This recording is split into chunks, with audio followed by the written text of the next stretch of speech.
what's up timeout geng? Apa itu jinx timeout untuk Lakers? Nggak ngaruh guys. Gila, Lakers menang back to back on the road melawan Houston Rockets. Hari ini pun juga mereka memperpanjang winning streak mereka menjadi 7 games secara beruntun setelah menang 124-116 dari Houston Rockets. And what a last 3 minutes though. Gila, the last 3 minutes itu menurut gue adalah impian dari semua fans Lakers melihat seberapa dominannya seorang Luka Doncic. And of course, the whole game Opa LeBron lompat-lompat, ngedang-ngedang guys.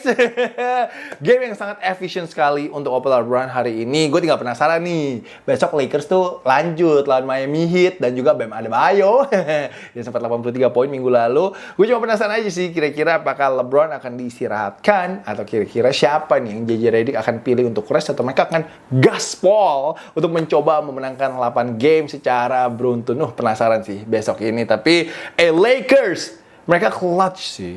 Mereka tahun ini dalam clutch game itu rekornya 20 kali menang dan 6 kali kalah. Dan menurut gue ini adalah sign yang sangat positif sekali untuk masuk ke playoff. Karena kita tahu di playoff pasti akan banyak banget game yang ketat-ketat. Akan banyak sekali clutch games. Kalau mereka bisa sekonsisten ini akan sangat menguntungkan sekali untuk mereka nantinya bisa memenangkan ataupun juga mencuri beberapa game ketat di NBA playoff. But down the stretch, nggak dikasih ampun sih sama Luka Doncic. Gue juga bingung sama fansnya Rockets ya. Mereka nggak ada yang belajar ya dari kejadiannya Matas Buzelis. Matas Buzelis had to learn the hard way, dimana dia trash talk si Luka, itu Luka tiba-tiba langsung 51 poin. Ini tadi defense Rockets juga, gue nggak tahu dia ngomong apa ke Luka, tapi tadi Luka sempat 3 point sekali, senyum-senyum nunjuk ke court side. And of course, Luka nggak mau lah timnya kalah kalau udah di trash talk sama fans lawan ya. Jadi tadi di last 3 minutes dimulai dengan assist ya ke Rui Hachimura tadi in the corner, dan itu menurut gue 3 point yang sangat crucial sekali untuk Lakers, yang Lakers sempat tertinggal 2 poin. Ini seingat gue tadi di pertengahan quarter 4, dan itu boleh muter-muter dulu bermasuk. Dan setelah itu low key Luka nembak 3 poinnya 360 guys. Low key 360 di depannya si Amin Thompson. That was an incredible shot lah menurut gue. And setelah itu Opa LeBron cuts baseline, di setup sama alley-oop dari Luka Doncic. Yang terakhir, the dessert penutupnya, Luka langsung nembak step back 3 point untuk memberikan 9 point lead for the Lakers, and of course sealing the win untuk Los Angeles Lakers di game kali ini. Another monster game though untuk custody battle Luka Doncic, man.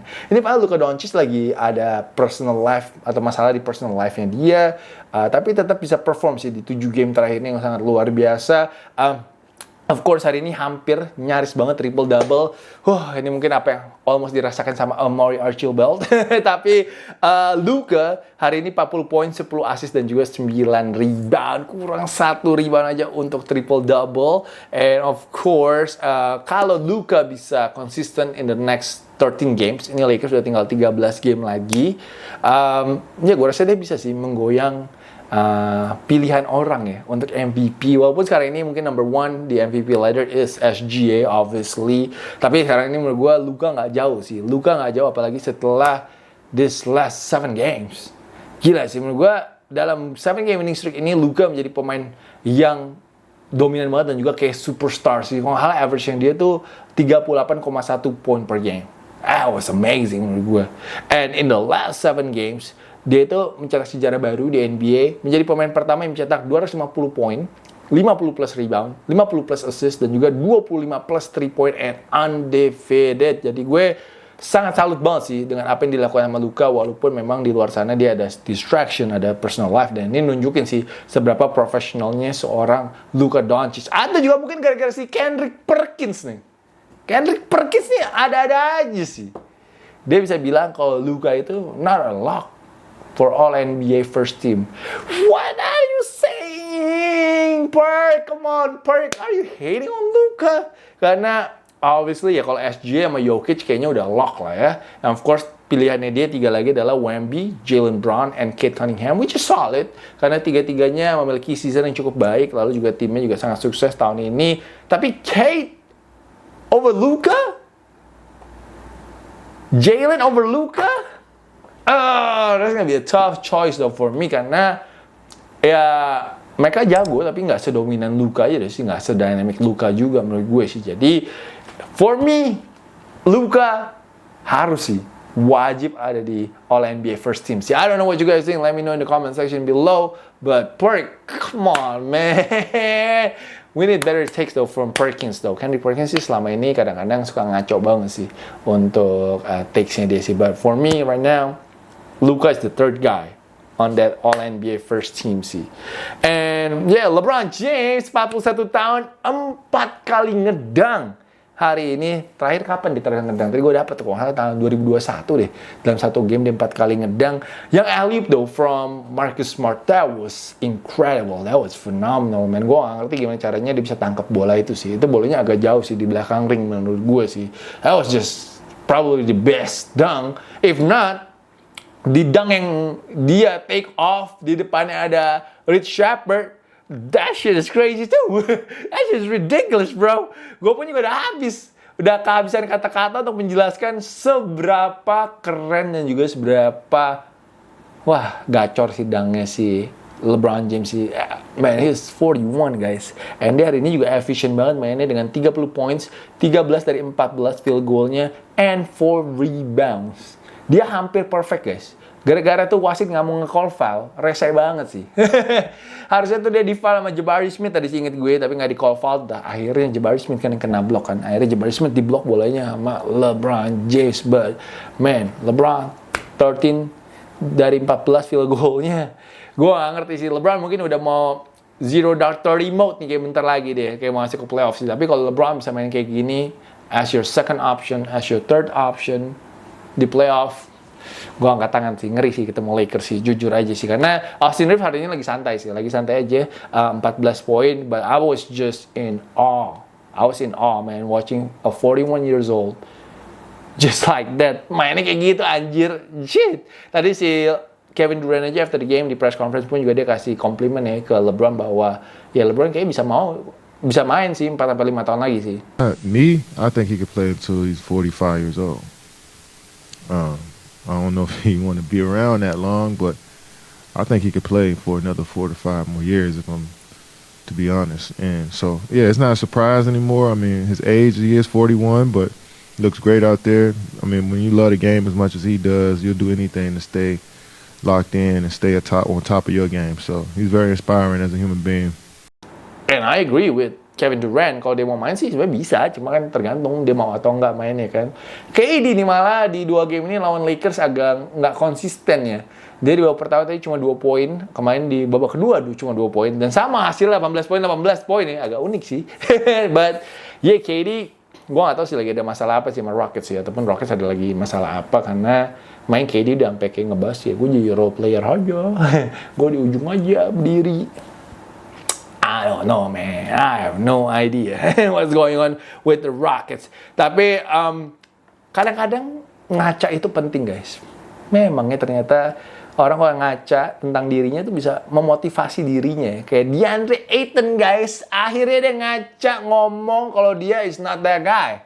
He's not that guy. Luka and LeBron are those guys. Kalau dia udah jalanin aja role-nya, apa yang diminta sama tim, just ball into what JJ said, and now he's balling, man. He's balling the last 4 or 5 games right now for the Lakers. Bisa outplay Clint Capella kan sekarang. He's not Clint Capella, he's better than Clint Capella, I guess. Hari ini memang reboundnya nggak banyak sih, tapi at least dia 16 points, 8 dari 10 field goalnya, dan juga 3 block shots. Man, he's giving his 110% katanya untuk Lakers, and right now he's working. Asalkan si Ayton ini mainnya bener, kasih average, kasih defense, kasih rebounds, asli deh, Lakers tuh jago, walaupun benchnya sayur. Yeah, bench is another story sih. Gue nggak tahu benchnya siapa sih yang jago sih. Jake LaRavia maybe and Rui. But actually, tadi sekali dia main line-up-nya Luka, Reef, Rui, Smart, and Ayton. Itu lumayan jago sih. Itu mungkin untuk next year atau 2 tahun lagi lah, line up 2 tahun lagi. Tapi that line up was pretty efficient sih tadi, efektif banget sih menurut gue. Tapi ya itu menurut gue sih, asalkan pemain Lakers lainnya bisa menjalankan role-nya mereka dengan baik, biarkanlah Luka, LeBron, dan Austin Reeves yang mencetak poin dan juga menggendong offense mereka. And yeah, I think they could go far in the playoff, man. Karena sekarang ini ya Lakers ada di posisi ketiga.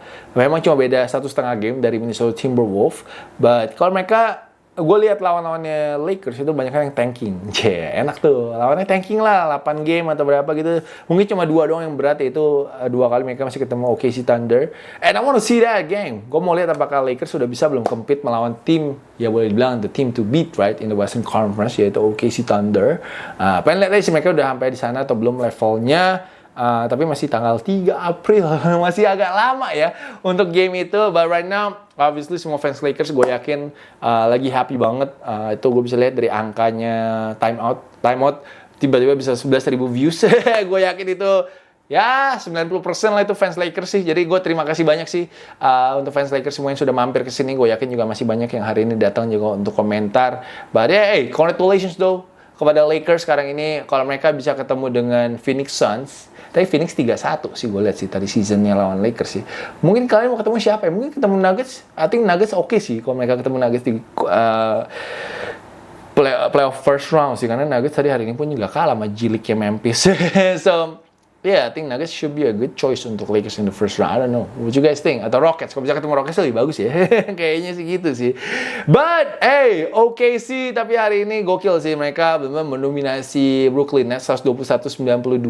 Game-nya kayak kalau nggak 5 menit pertama ya halftime lah udah kelar. Karena pas halftime skornya udah 60-24. Shea hari ini berhasil mencetak 20 poin lagi. Nembaknya cuma 9 kali. Nggak salah di game kali ini.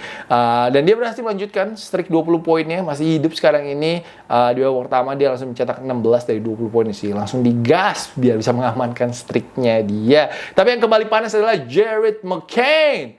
Off the bench tadi 26 poin, 5 dari 9 3 poinnya. Mulai kita lihat ya, kalau dia memang bisa menjadi game changer untuk OKC Thunder. Kita udah jarang banget ngebahas Isaiah Joe, Alex Caruso, ataupun juga ngebahas Aaron Wiggins. Sekarang ini yang selalu dibahas adalah ini, muka barunya OKC udah mulai masuk naik ke surface-nya mereka. Yeah, just nice untuk OKC punya another option for a shooter. And Jared ini masih second year loh. Don't forget, Jared is still in second year. Tahun lalu tuh dia harusnya bisa menang Rookie of the Year, cuma dia memang cedera-cedera aja ya. I don't know, mungkin nggak menang Rookie of the Year lah, tapi bisa nomor 2 atau nomor 3 lah rankingnya. But yeah, I think it's just gonna get better, man. I think it's just gonna get better for him because he's around a guy like SGA. Dia bisa belajar dari SGA setiap harinya bagaimana untuk bisa konsisten. Jadi beruntunglah dia menurut gue keluar dari Philly, balik ke hari ini pindah ke OKC yang culture-nya lebih bagus sih. Karena di Philly gue nggak tahu kenapa mereka masih keep seorang Daryl Morey. We sold high. Really you sold high? Didn't get anybody. But yeah, Brooklyn. Tapi jujur tadi mainnya kayak tim IBL sih. Benar-benar nggak berdaya lawan OKC. Apalagi tadi offense-nya mereka nggak bisa ngelewatin Cason Wallace sih. By the way, kemarin ada momen yang cukup unik menurut gue, di mana si Alex Caruso main defense dengan sepatu di tangannya saat menjaga Tristan da Silva.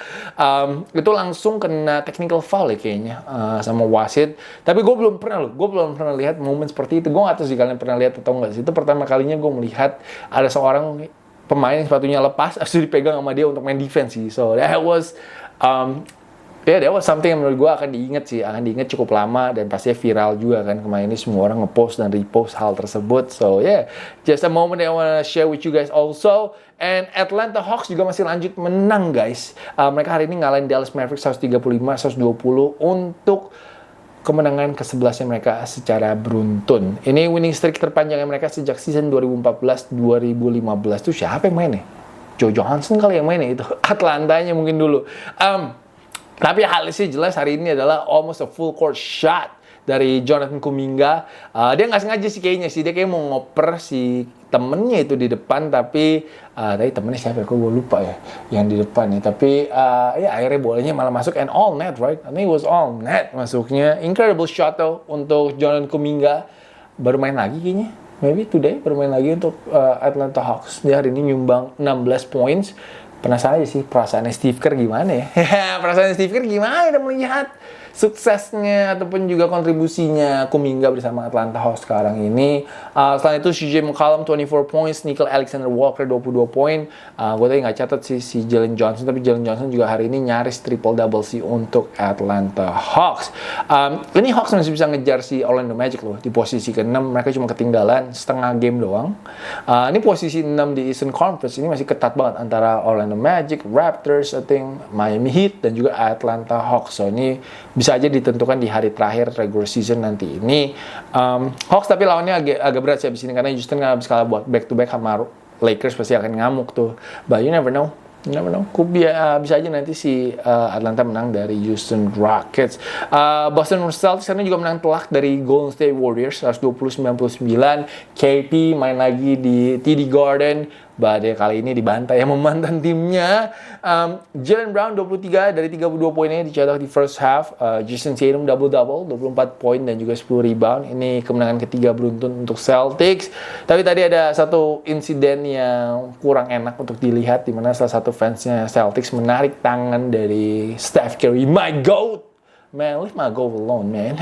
Mereka mungkin masih kesel kali dulu Curry bisa ngalahin mereka di NBA Finals, but ya nggak jelas banget sih itu fans ngapain. I think he should get banned. I think he should get banned for life, man, for doing that. Karena itu bahaya banget ya kalau tiba-tiba pundaknya si Steph Curry lepas kan, amit-amit, tapi you never know, man. And it could be very dangerous. Apalagi di dunia lagi kayak gini sekarang ini, you never know, man. Kalau ada fans yang iseng-iseng gitu, jadi menurut gue sih harusnya dia di-ban aja sih. So, and of course, sekarang ini gue lagi malas banget sih nonton Warriors. Obviously, no Jimmy, no Steph. Gak tau Warriors, gue ngeliat offensive scheme-nya gitu-gitu aja sih. So they just doing the same thing every time on the court. Mereka saat ini sedang mengandalkan Guy Santos, Pat Spencer, and karena Podziemski, gue gak ngerti Podziemski sih, anak kesayangan sih. Hari ini hancur juga sih nembaknya 1 dari 8 kalau nggak salah tadi. D'Anthony Melton juga hancur sih. But yeah, the Warriors right now are just not fun, man. Biasanya gue suka bahas Warriors juga kan di time out, tapi sekarang ini gue lagi males sekali bahas Warriors. So itu adalah pembahasan kita untuk time out hari ini. Sebelum itu tapi gue mau mengucapkan selamat hari raya Nyepi untuk semuanya yang merayakan. And of course besok gue mau bilang juga selamat hari raya Idul Fitri, minal aidin wal faizin. Mohon maaf lahir dan batin guys, mohon maaf kalau ada salah-salah di channel ini. Selamat menikmati liburan kalian, selamat menikmati weekend kalian bersama keluarga tercinta. Enjoy your time please. Tetap nonton time out dan jangan lupa juga ajakin saudara-saudaranya untuk join jadi member. Ajakin saudara-saudaranya ya, ajakin saudara-saudara jadi member biar channel ini bisa selalu ada di YouTube. So once again, terima kasih banyak guys yang sudah menonton. Really appreciate everybody and I will see you guys again maybe next week maybe. Peace out everybody.